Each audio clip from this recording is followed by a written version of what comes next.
அங்காடித்தில் பார்த்துருப்பீங்க எல்லாருமே. என்னை பார்த்தாலே டெரராக இருக்கும்ல, பயமாக இருக்கும், அப்படியே இருக்கும். அந்த கேரக்டர் நடிக்கும்போது டைரக்டர் வந்து வசந்தபாலன் அந்த படத்துக்கு அவர் என்கிட்ட சொன்னார், சார் நீங்கள் எப்பவும் கோவமாக இருக்கணும், எப்பவும் டென்ஷனாக இருக்கணும் சார், அப்படி நடிங்க சார், அப்படி நடிங்க சார் அப்படின்னாரு. எனக்கு இப்போ நடிக்கிறவன் வந்து யாரையா ஒருத்தர் மைண்டில் வச்சு தான் அதை எக்ஸ்பிரஸ் பண்ணுவோம். யாரை பண்ணலாம் அப்படிங்கும்போது எனக்கு நான் வந்துச்சு, எங்கள் ஸ்கூலில் ஒரு வாத்தியார் இருந்தார். அந்த வாத்தியார் அப்படி ஒரு கொடுமைக்கார வாத்தியார்ட்டையா நீங்கள் படிச்சிங்க? அவர் தான் இந்த தலைவர் அவர்களே எனக்கு அந்த படத்தில் நடிப்புக்கு எனக்கு இன்டெரக்டாக சப்போர்ட் பண்ணார். அந்த கண்ணை உருட்டுறது, அடிக்கிறது, செய்ய மாட்டியா அப்படிங்கிறதுலாம் வந்து அவர் சொல்லி கொடுத்தது, அவர் என்னை அடித்தது, அவர் எங்கள் ஸ்டூடெண்ட்ஸ் நடத்துறது. இதை பார்த்து பார்த்து அப்படியே அங்கே பண்ணேன்.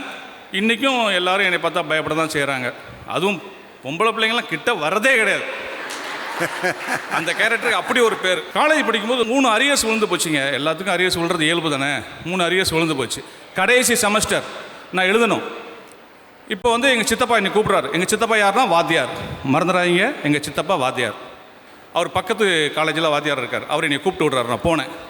என்ன 3 அரியர்ஸ் இருக்காம? ஆமாம், நீ ட்ராமா, இன்டர் காலேஜ் காம்படிஷன், டான்ஸ்னு சுற்றிக்கிட்டு இருந்தா. அப்போ நான் தான் செஞ்சுக்கிட்டு இருந்தேன். எனக்கு ட்ராமா போடுறது, இன்டர் காலேஜ் காம்படிஷன் கலந்துக்கிறது, மோனோ ஆக்டிங், மிமிக்ரி, இதெல்லாம் பண்ணிக்கிட்டு இருந்தேன். நீங்கள் உருப்பட போகிறேன், 3 அரியர்ஸ்னு எழுத மாட்டேன். பார்த்தியா, நம்ம பக்கத்து சுப்பையா பையன் சூப்பராக படிச்சிருக்கான், 1 அரியர்ஸ் கிடையாது அப்படின்னாரு. நான் அப்படியே தலை குனிஞ்சு இருந்தேன். போ உங்கள் அப்பா பிஸ்னஸ்னு வெளியே சுற்றிட்டு இருக்காரு, நீங்கள் உருப்பட போகிறேன் அப்படின்ட்டாரு. அன்றைக்கி நைட் எனக்கு ஃபோன் வருது, பிபி கால். பக்கத்து வீட்டில் ஃபோன், எங்கள் அப்பா கூப்பிட்றாரு. நான் ஃபோன் அட்டன் பண்ணுறேன். எங்கள் அப்பா பேசுகிறாரு. ஏய், அவன் சித்தப்பா ஃபோன் பண்ணா, ஏதோ 3 அரியர்ஸ் வச்சுருக்கியாமே. ஆமாப்பா. 3 அரியர்ஸ் தானேடா, அதெல்லாம் நீ எழுதிடுவாடா.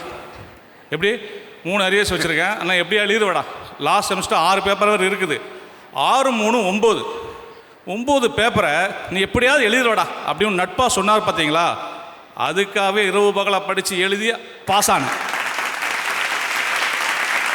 இவர் சொன்னார்ல, மதுரை சங்கர், மாதா தான் பிதாவை காமிச்சாங்க, பிதா தான் குருவை காமிச்சாங்க, குரு நமக்கு உனக்குள் இருக்க தெய்வத்தை காமிச்சாங்க அப்படின்னா நல்லா இருந்தது கேட்க.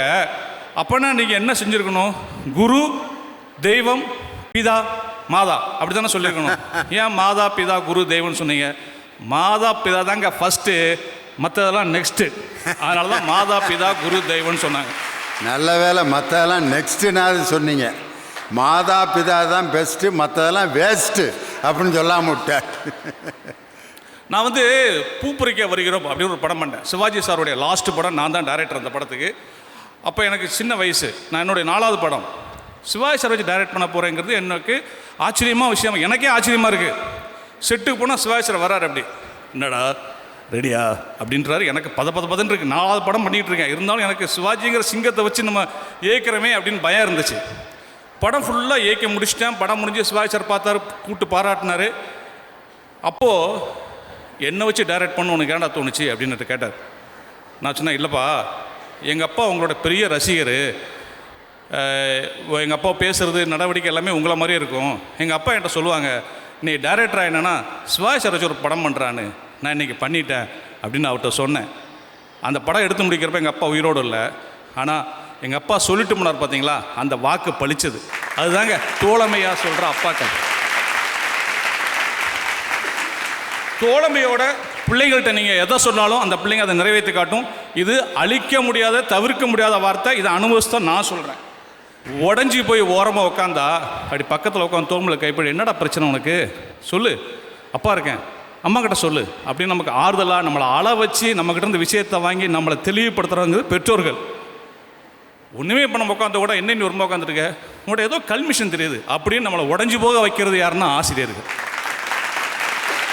ஸோ தலைவரே, பெற்றோர்கள் தான் தோழமையுடன் இருக்கிறார்கள்னு நான் நடித்த அங்காடி தெரு சூப்பர்வைசர் கேரக்டர் மேலே சத்தியமாக சொல்கிறேன். பெற்றோர்கள் தான் தோழமையாக இருக்கிறார்கள், ஆசிரியர்கள் அங்காடி தெரு சூப்பர்வைசராக தான் இருக்கிறார்கள் என்று கூறி வாய்ப்புக்கு நன்றி விடைபெறுகிறேன். நன்றி, வணக்கம்.